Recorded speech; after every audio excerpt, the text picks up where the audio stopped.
नमस्कार, मैं हूं संजय सिंह, हाजिर हूं बिहार की 10 बड़ी खबरों के साथ।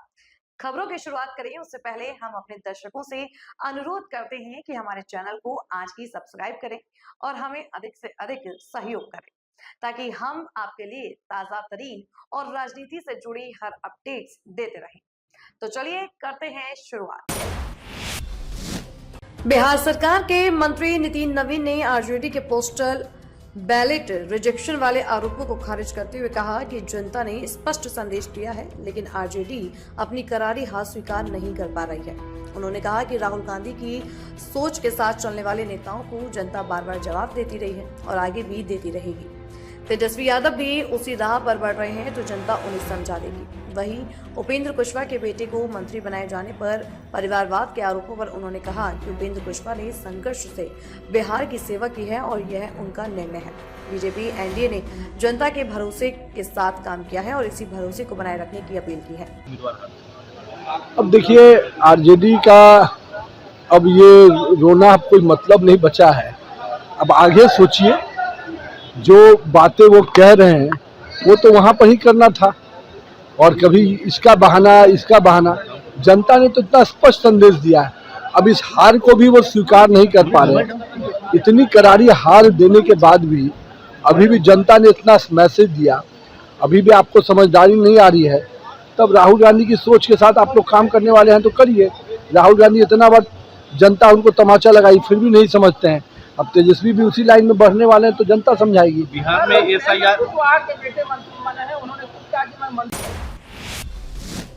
केंद्रीय मंत्री रामनाथ ठाकुर ने मुख्यमंत्री नीतीश कुमार को 10वीं बार शपथ लेने पर बधाई दी है। उन्होंने कहा कि नीतीश कुमार 1985 से विधायक, फिर सांसद, कृषि मंत्री और रेल मंत्री रहे हैं। पिछले 20 वर्षों में उन्होंने जो विकास कार्य किए उसी का परिणाम है कि बिहार की जनता ने एक बार फिर उन्हें राज्य की बागडोर सौंपी है। उन्होंने कहा कि पूरे बिहार की ओर से मुख्यमंत्री को बहुत बहुत शुभकामनाएं देते हैं। कई सीटों पर पोस्टल बैलेट के रिजेक्शन से महागठबंधन के उम्मीदवारों के हारने पर आरोप पर रामनाथ ठाकुर ने कहा कि विरोधी दल अपना काम कर रहे हैं। चुनाव आयोग ने गवर्नर को आदेश दिया, उनके आधार पर सरकार बनी और शपथ ग्रहण हुआ है। उन्होंने कहा कि विपक्ष अपना काम कर रहा है और एनडीए अपना काम कर रहा है। उपेंद्र कुशवाहा के बेटे को मंत्री बनाए जाने पर उठे परिवारवाद के आरोपों पर उन्होंने कहा कि इसका जवाब एनडीए गठबंधन ही दे सकता है। उन्होंने बताया कि उन्हें केवल शपथ समारोह में देखा था। बहुत अच्छी बात हुई है। 10वीं बार उन्होंने ओथ लिया। 20 वर्ष और उसके पहले नीतीश कुमार जी 1985 से विधायक रहे हैं, उसके बाद 5 बार सांसद रहे हैं, कृषि मंत्री रहे हैं, रेल मंत्री रहे हैं। उन्होंने जो विकास के लिए किया, 20 वर्षों से जो बिहार का विकास कर रहे हैं, उसके लिए बिहार की जनता ने उनको पुनः बिहार की गद्दी पर बैठने का आशीर्वाद दिया है। हम पूरे बिहार वासियों की तरफ से मुख्यमंत्री जी को बहुत बहुत बधाई देते हैं। सर, चुनाव के जो परिणाम आए हैं उसको लेके आरजेडी सवाल खड़े कर रही है, कह रहा है कि जितने वोट कैंसिल किए गए हैं उतने से उम्मीदवार बदल सकता था। अब विरोधी दल का जो काम है वो कर रहे हैं। सरकार बनाने था, चुनाव आयोग का आदेश गवर्नर को उन्होंने दिया, चुनाव आयोग को दिया, उनका निर्देश आया, बिहार गठने का गवर्नर ने परमिशन दिया, वो हुआ। अब उनका जो काम है वो कर रहे हैं, हमारा जो काम है तो मैं कर रहा हूँ।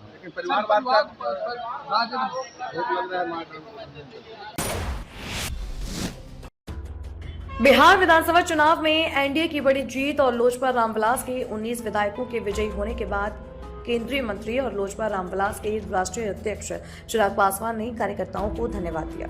उन्होंने कहा कि आगे भी संगठन को मजबूत करने के लिए लगातार मेहनत की जरूरत है। जबकि सीएम बनाए जाने की चर्चा पर चिराग पासवान ने कहा कि अगर वह किसी पद की मांग करते हैं तो उन्हें लालची समझा जाता है।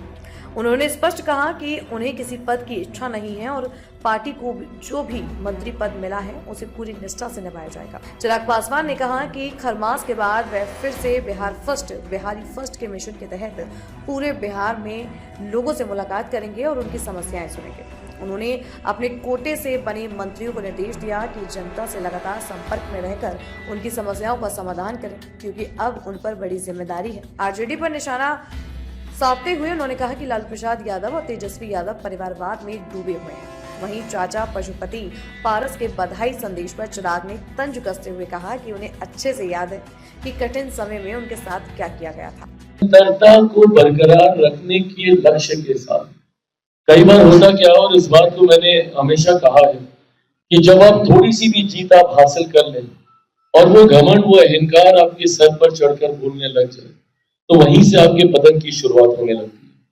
जिस दिन मैं 2024 में ये समझ लेता कि भैया पार्टी ने एक बड़ी जीत हासिल कर ली है, 5 के 5 मेरे सांसद जीत गए और मुझे मेहनत करने की जरूरत नहीं है, तो उस दिन से मेरे पतन की शुरुआत फिर से हो जाए। उस दिन ना सिर्फ अपने सांसदों से बल्कि पार्टी के हर एक नेता कार्यकर्ता से मैंने यही कहा था कि अब हमें दुगनी ताकत से अगले 1 साल विधानसभा के चुनाव के लिए हम लोग को मेहनत करनी है। वो नव संकल्प यात्रा हो या विभिन्न माध्यमों से हम लोगों ने जितने कार्यक्रम बिहार के अलग अलग जिलों में आयोजित किए, इसी लक्ष्य, इसी उद्देश्य के साथ की निरंतरता में जनता के साथ जुड़े रहना जरूरी है। उनकी बिहार कांग्रेस प्रदेश कार्यालय सदाकत आश्रम में शुक्रवार को कार्यकर्ताओं ने जोरदार प्रदर्शन किया। कार्यकर्ताओं ने वोट चोरी को लेकर प्रदर्शन किया। बिहार कांग्रेस के प्रदेश अध्यक्ष राजेश राम को लेकर भी प्रदर्शन किया गया। सीट बंटवारे में धांधली का आरोप लगाते हुए कार्यकर्ताओं ने उनको जल्द से जल्द हटाने की मांग की। कार्यकर्ताओं ने कहा कि अगर मांगे नहीं मानी जाएगी तो दिल्ली जाएंगे और शीर्ष नेतृत्व से बात करेंगे। बिहार चुनाव परिणाम पर जन स्वराज के संस्थापक प्रशांत किशोर ने कड़ा बयान दिया है। उन्होंने कहा कि ये नतीजे जनता के साथ अन्याय है। उनका आरोप है कि सरकार ने 10-10 हजार रुपए में गरीब परिवारों के वोट खरीदे हैं, जो बाबा साहेब अम्बेडकर द्वारा निर्मित संविधान की मूल भावना का खुला उल्लंघन है। पीके ने कहा कि लोकतंत्र में पैसे की ताकत से जनता की आवाज को दबाना बेहद चिंताजनक है और ये लोकतांत्रिक व्यवस्था पर बड़ा सवाल खड़ा करता है। देश, आपकी जानकारी के लिए बता दूं, भारत उन चंद देशों में है जहां आजादी के बाद पहले दिन से यूनिवर्सल वोटिंग का राइट है कि गरीब से गरीब आदमी भी, अनपढ़ हो, पढ़ा लिखा हो, किसी वर्ग का हो, किसी जाति किसी धर्म का हो, उसको वोट देने का अधिकार है। अमेरिका जैसे देश में अधिकार मिलने में 10 को लग गए। इस देश में यह अधिकार रहा है और बाबा साहब ने कहा कि मैं लोगों को हथियार नहीं, उनको वोट का अधिकार दे रहा हूं और वो वोट के अधिकार से ही पूरी व्यवस्था बनती चलती है।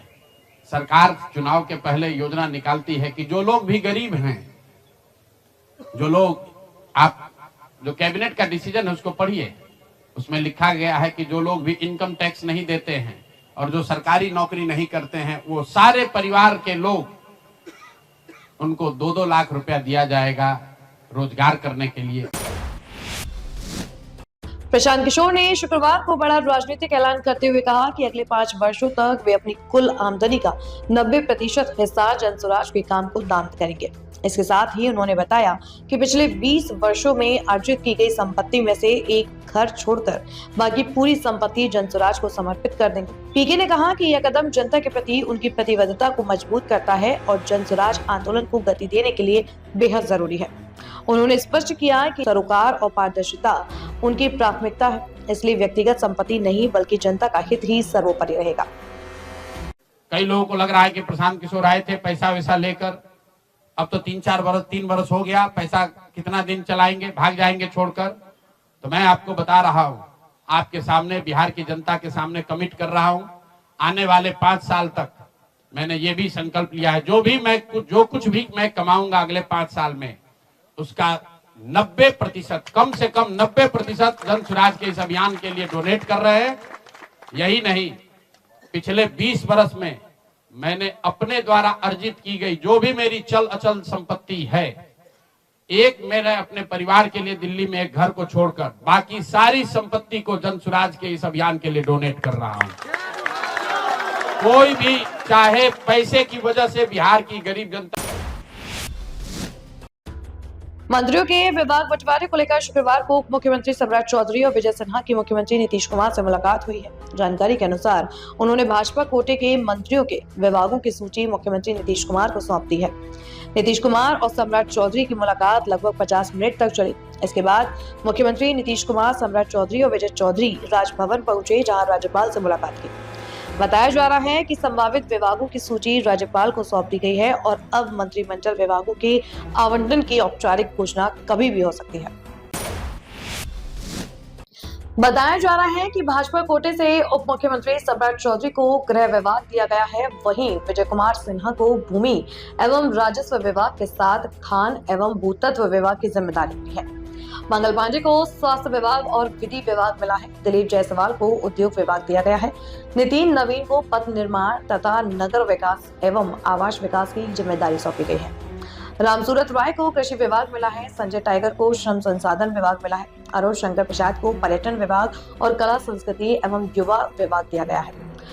सुरेंद्र मेहता को पशु एवं मत्स्य संसाधन विभाग मिला है। नारायण प्रसाद को आपदा प्रबंधन विभाग सौंपा गया है। वहीं रेणु देवी को पिछड़ा वर्ग एवं अति पिछड़ा वर्ग कल्याण विभाग, जबकि लक्ष्मण पासवान को अनुसूचित जाति एवं जनजाति कल्याण विभाग दिया गया है।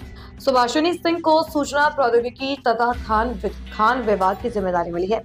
प्रमोद चंद्रवंशी को सहकारिता विभाग और पर्यावरण व वन विभाग दिया गया है। लोजपा को गन्ना उद्योग विभाग एवं लोक स्वास्थ्य अभियंत्रण विभाग मिला है। एचएएम के हिस्से में लघु जल संसाधन विभाग गया है। आरएलएम को पंचायती राज विभाग की जिम्मेदारी सौंपी गई है। इधर अवैध ऑर्केस्ट्रा संचालकों पर सिवान पुलिस ने बड़ी कार्रवाई करते हुए 10 नाबालिग लड़कियों को बरामद किया है। पुलिस ने छापेमारी के दौरान 2 व्यक्तियों को गिरफ्तार किया, जो ऑर्केस्ट्रा संचालक बताए जा रहे हैं। आरोप है कि नाबालिग लड़कियों की उम्र फर्जी आधार कार्ड बनवाकर बढ़ाई गई थी। डीएसपी संजय झा ने भारी पुलिस बल के साथ लड़की नवीगंज थाना क्षेत्र के मदारपुर गांव में इस कार्रवाई को अंजाम दिया। गिरफ्तार संचालकों की पहचान वाजिदपुर निवासी दीपक सिंह और मदारपुर निवासी मनु कुमार के रूप में हुई है। छपरानगर थाना परिसर में पुलिस वाहन की चपेट में आने से 55 वर्षीय रसोइया आरती देवी की मौत हो गई। वह थाना में निजी तौर पर भोजन बनाती थी और काम खत्म कर बाहर निकल रही थी। इसी दौरान एएलटीएफ टीम की हायर की गई स्कॉर्पियो को सहचालक कुंदन ने स्टार्ट किया, जिससे वाहन अनियंत्रित होकर पुलिस गाड़ी से टकराया और आरती देवी उसकी चपेट में आ गई। घायल अवस्था में उन्हें छपरा सदर अस्पताल ले जाया गया, जहां डॉक्टरों ने उन्हें मृत घोषित कर दिया। घटना की जानकारी पर एसएसपी डॉक्टर कुमार आशीष थाना पहुंचे और जांच की। नगर थाना पुलिस ने चालक बिहारी को गिरफ्तार कर लिया है और दोनों के खिलाफ प्राथमिकी दर्ज की जा रही है। वृद्ध महिला थी जो 2 दिनों से सभी पदाधिकारी के यहाँ आना जाना और खाना वगैरह बनाती थी। उसमें एलटीएफ के जो प्राइवेट गाड़ी है उसका ड्राइवर और एक हमारे कर्मी उसको किस प्रकार स्टार्ट किए कि गाड़ी बढ़ गई और वहीं पर एक गाड़ी लगा हुआ था थाना के पदाधिकारी, उसमें ठोकर लगे और आगे वही में खाना बनाती थी। उसी क्रम में कल वगैरह पर जा रही थी, निकल रही थी वहाँ से, उसको दूसरी गाड़ी से क्रम में वो धक्का लगने के क्रम में वो पैर पर गाड़ी चढ़ गया और इंजरी हुई, डेथ हो गई। उनके परिजन लोग आए हुए हैं, लोग परिजन का इंतजार कर रहे थे, उनका बच्चा आया है। पोस्टमार्टम करवाने के बाद हम लोग दोनों की विरुद्ध प्राथमिकी अंकित कर रहे हैं, ड्राइवर है और जो हमारा एएलटीएफ का कर्मी है, और अग्रतर कार्रवाई उसमें। ड्राइवर प्राइवेट है कि सरकारी है? ड्राइवर प्राइवेट गाड़ी है, भाड़ा पे है, और उसमें जो स्टाफ था मेरा वो सिपाही है। कोई गिरफ्तारी भी हुई है सर? गिरफ्तारी हुई है, ड्राइवर की गिरफ्तारी हुई है और उसकी सिपाही की भी उसमें। आज के लिए बस इतना ही। कल फिर हाजिर होंगे बिहार की 10 बड़ी खबरों के साथ। मुझे दीजिए इजाजत। ताजा तरीन और राजनीति से जुड़ी खबरों के लिए आज ही हमारे चैनल को सब्सक्राइब करें और बेल आइकन दबाना ना भूलें, ताकि हर अपडेट आपको एक क्लिक पर मिलता रहे।